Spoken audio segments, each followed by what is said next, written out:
Hi అండి. అందరికీ నమస్కారం. అందరూ ఎట్లున్నారు? నేనైతే చాలా బాగున్నా. నా ఛానల్ నేమ్ వచ్చేసి మీ ఎస్ఆర్ఎం క్రియేషన్స్ అండి. మర్చిపోకండి. ప్లీజ్ లైక్ చేయండి.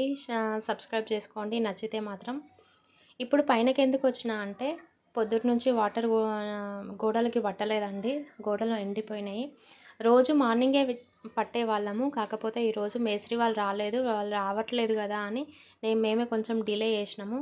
అవి బాగా ఎండిపోయినాయి. మధ్యాహ్నం అవుతుంది, 2 అవుతుంది. ఇంకా సరేలే పెడదామని వచ్చేసిన. నీళ్లు కొడుతుంటే ఒకటే అనిపించింది, ఎప్పుడు యూట్యూబ్లో సక్సెస్ అవుతామా అని. యూట్యూబ్లో సక్సెస్ అవ్వాలని ఒక కోరిక కలలాగా ఉండిపోయిందండి. ఎందుకంటే మనల్ని సపోర్ట్ చేయాలనుకున్న వాళ్ళు అందరూ బయటి వాళ్ళే ఉంటారు, కానీ ఫ్యామిలీ మెంబర్స్ మాత్రం అస్సలు ఉండరు.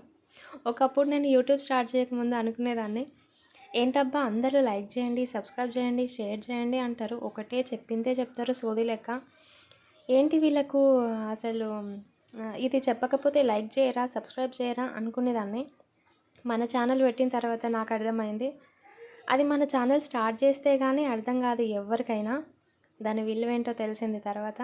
మీరు పెట్టే ఒక్కో కామెంట్, లైక్ మాకు ఎంత యూస్ఫుల్ అవుతుందంటే, మేము ఇంత కష్టపడి చేసిన వీడియోలు ఇంకొంచెం ముందుకెళ్ళడానికి హెల్ప్ అవుతాయి. విషయం తెలిసిన తర్వాత మన ఫ్యామిలీ మెంబర్స్, ఫ్రెండ్స్ ఉంటారు కదా చాలామంది, వామ్మో మనం పెట్టే లైకులు కామెంట్లకి వీళ్ళు ఫేమస్ అయిపోతారేమో, వీళ్ళకి డబ్బులు వచ్చేస్తాయేమో, వీళ్ళు ఇంకా ముందుకెళ్తారేమో అని చాలామంది అనుకుంటారు. మన ఛానల్ ముందుకెళ్ళాలంటే మాత్రం ఖచ్చితంగా లైక్ ఉండాలి, సబ్స్క్రైబ్ ఉండాలి, వాచ్ అవర్ ఉండాలి, అన్నీ ఉంటేనే ముందుకెళ్తాం కదా. ఇక వాళ్ళు అనుకుంటారు, ఇక మీదట వీళ్ళకు లైక్ చేయొద్దు, సబ్స్క్రైబ్ చేయొద్దు, కామెంట్స్ పెట్టొద్దు. ఇలాంటి కేటగిరీలో మనకు ముందుగా ఉండేవాళ్ళు మాత్రం మన ఫ్యామిలీ మెంబర్సే. మన ఫ్రెండ్స్, మన ఫ్యామిలీ మెంబర్స్, మన చుట్టుపక్కల వాళ్ళు. మన చుట్టుపక్కల వీళ్ళందరూ కలిసి ఒక 100 మంది మనకు తెలిసిన వాళ్ళు ఉంటే అందులో 10 మంది మాత్రమే మనకు సపోర్ట్ చేస్తారు. మిగతా 90 మంది మాత్రం వాళ్ళకైతే మనం ఎదగడం అస్సలు ఇష్టం ఉండదు. ఏంటోనబ్బా ఈ జనాలు, ఒకరు బాగుపడ్డా ఏడుస్తారు, ఒకరు చెడిపోయినా ఏడుస్తారు. వీళ్ళ గురించి ఎంత మాట్లాడుకున్నా తక్కువే. కానీ మీరైనా ఈ వీడియోకి ఒక లైక్ కొట్టి సబ్స్క్రైబ్ చేస్తారా లేదా? ఇప్పటివరకు చేయకపోతే మాత్రం ప్లీజ్ లైక్ చేయండి, సబ్స్క్రైబ్ చేయండి, కామెంట్స్ కూడా పెట్టండి. ఇక మా ఇంటికి అయితే నీళ్ళు కొట్టడం అయితే ఎప్పుడు అయిపోతుంది అని అంటే గంటకైతే అయిపోతుంది. చాలా గంటన్నర టైం తీసుకుంటుందండి. అందుకనే నేను ఇంత లేట్గా వచ్చేసిన. ఎప్పటికో అవుతుంది. కానీ మా ఇల్లు కట్టడం అయితే మాకు ఒక కళ అండి. మా ఆయన చాలా కష్టపడి కడుతున్నాడు. మాకు ఈ ఇంటి ప్లేస్ అయితే మాత్రం ఇందిరమ్మ ఇల్లు అంటారు కదండి, ఇందిరమ్మ ఇల్లు. అప్పట్లో మా ఆయన చిన్నగా ఉన్నప్పుడు మా అత్తమ్మ క్వార్టర్స్ రాయించుకుందంట. ఇందిరమ్మ ఇల్లు వచ్చినాయి కదా అని రాయించుకుందంట. 250 రూపీస్ పెట్టి రాయించుకుందంట. అదే ఇదండి. మా అత్తమ్మ లేదు, ఇప్పుడు చనిపోయింది. ఇప్పుడు అంటే మా ఆయన చిన్నప్పుడే చనిపోయిందంట. ఇది కొనగానే చనిపోయింది. ఇది కొనగానే అంటే ఇందులోకైతే రాలేరండి వాళ్ళు, జస్ట్ కొన్నారంతే.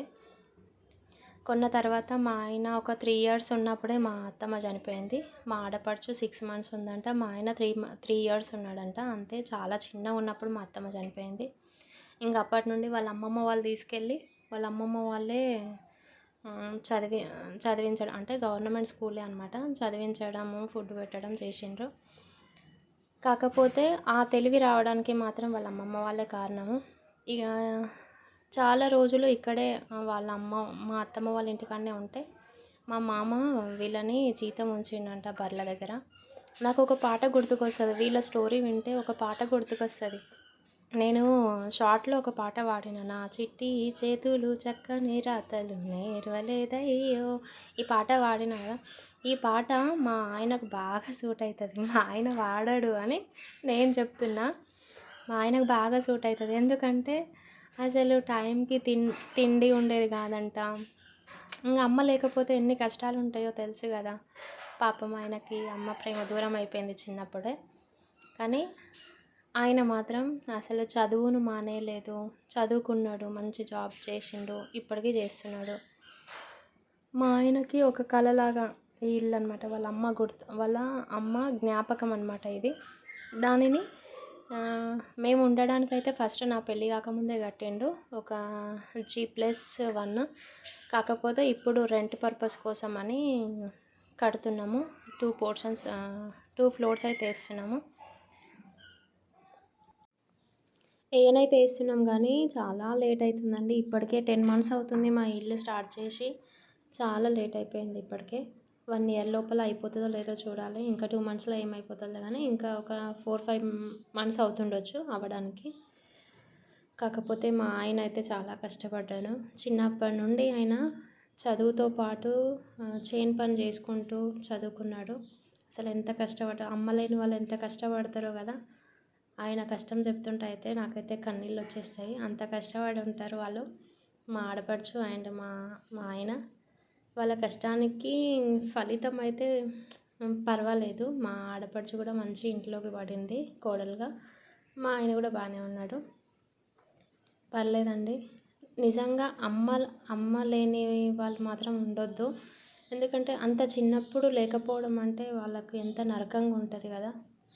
అమ్మ ఉంటే టైంకి అన్నం పెడుతుంది, ఏ కష్టం లేకుండా చూసుకుంటుంది. అమ్మ లేకపోతే అన్ని కష్టాలే ఉంటాయి, తిండి తప్ప అన్ని కష్టాలే ఉంటాయి కదా. కొంతమందికి అయితే బాగా తెలుస్తుంది.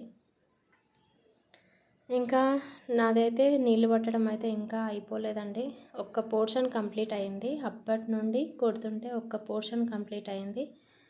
మొన్ననే సజ్జలు పోసిండ్రు, ఆ సజ్జలకు బాగా పట్టాలి కదా అని 2 times పడుతున్నా అనమాట. అవన్నీ కారిపోతూ ఉన్నాయి, నేను మళ్ళీ పడుతున్నా.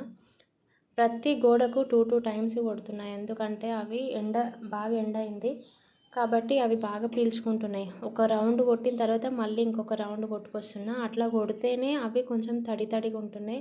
అట్లా కొడితేనే అవి మంచిగా స్ట్రాంగ్ అవుతాయని మా ఆయన చెప్పిండు అనమాట. అందుకే వేస్తున్నా. ఇదైతే ఇంకొక పోర్షన్ ఉంది. ఒక పోర్షన్ కంప్లీట్ అయింది, ఇంకొక పోర్షన్ ఉంది, అవతలకి వెళ్ళాలి. సరేలేండి, ఇది నా వీడియో నచ్చితే మాత్రం ప్లీజ్ సబ్స్క్రైబ్ చేసుకోండి, లైక్ చేయండి. లైక్ చేయడమే కాదు సబ్స్క్రైబ్ కూడా చేసుకోండి వీడియో నచ్చితే మాత్రం. ఈ ఇల్లు మొత్తం కంప్లీట్ అయిపోయిన తర్వాత ఈ ఇంటికి ఎలక్ట్రికల్ వర్క్ కూడా మా ఆయనే చేశాడు. మా ఆయనకి ఎలక్ట్రికల్ వర్క్ కూడా వచ్చు. ఈ కింద పోర్షన్ కంప్లీట్ అయింది, దానికి మాత్రం మా ఆయననే చేసిండు. మొత్తం కంప్లీట్ అయిపోయింది. దానికి పెయింటింగ్ ఒకటి ఉందిగా, పెయింటింగ్ వేసి బండలు వేయాలి. ఇప్పుడు పైన పోర్షన్లు ఇవి. ఈ పైన కూడా గోడలు పెట్టడం అయితే మొత్తం అయిపోయింది. గోడలు పెట్టిన తర్వాత ఎలక్ట్రికల్ వర్క్ చేస్తారు కదా. అయితే ఇప్పుడు గోడలు పెట్టడం అయితే పూర్తిగా అయిపోయింది. ఇప్పుడు ఎలక్ట్రికల్ వర్క్ స్టార్ట్ చేయాలి. కాకపోతే ఇంకా కొంచెం డోర్లు కొంచెం గుమ్మాలు కొంచెం లేట్ పెట్టినాం కదా, ఆ గుమ్మాల దగ్గర మాత్రం ఇంకా కంప్లీట్ కాలేదు. అది కూడా కంప్లీట్ చేసిన తర్వాత ఇంకా ఎలక్ట్రికల్ వర్క్ స్టార్ట్ చేస్తా అన్నారు. అందుకే ఆగిండ్రనమాట. అది చేసినప్పుడు మాత్రం చాలా కష్టపడతాడు.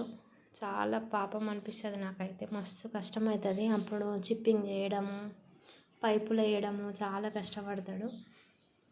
ఎవరికైనా ఇవ్వచ్చు కదా అంటే వచ్చిన పనే కదా, నాకు వచ్చిన పనే కదా, వేరే వాళ్ళకి ఇవ్వడం ఎందుకు, మళ్ళీ వాళ్ళు ఎట్లా చేస్తారో తెలియదు.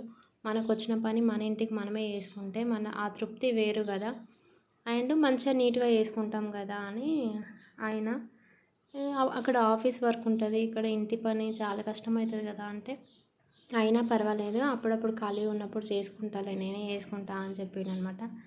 సరేలే, అప్పుడప్పుడు నేను ఇట్లా కొంచెం హెల్ప్ చేస్తుంటాను అనమాట. ఎందుకంటే ఆయన కష్టపడుతుంటాడు కదా, కష్టం అంటే ఆఫీస్కి వెళ్తారు కదా, అట్లానే ఇంకా నీళ్ళు కొట్టడం డ్యూటీ నేను తీసుకున్నాను అనమాట.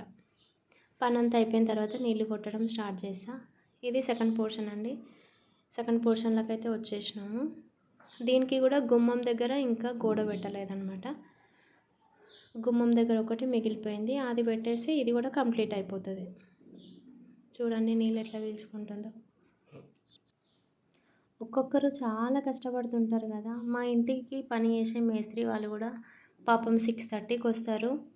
ఎంత కష్టపడతారంటే మళ్ళీ 6:30కి పోతారు. మార్నింగ్ 6:30కి వస్తే మళ్ళీ ఈవినింగ్ 6:30 ఇంకా కొంచెం పని మిగిలింది, లేకపోతే మాల్ మిగిలింది అంటే 7కి కూడా పోతారు. పొద్దున్న దాకా మోసుకుంటారు. 3 floors ఎక్కుతూ ఉంటారు, దిగుతూ ఉంటారు. నాకైతే మస్తు పాపం అనిపిస్తుంది వాళ్ళని చూస్తే. ఇంకా వాళ్ళకి 2 times చాయ్ పెట్టిస్తా, తాగుతారు. ఏమైనా స్పెషల్స్ ఏమైనా చేసుకుంటే కూడా ఇచ్చేసి వస్తుంటా అనమాట. పాపం వాళ్ళు మస్తు కష్టపడతారు కదా, వాళ్ళ కష్టం కూడా చాలా బాధాకరంగా ఉంటుంది. అంతే అండి, నా వీడియో నచ్చితే లైక్ చేయండి.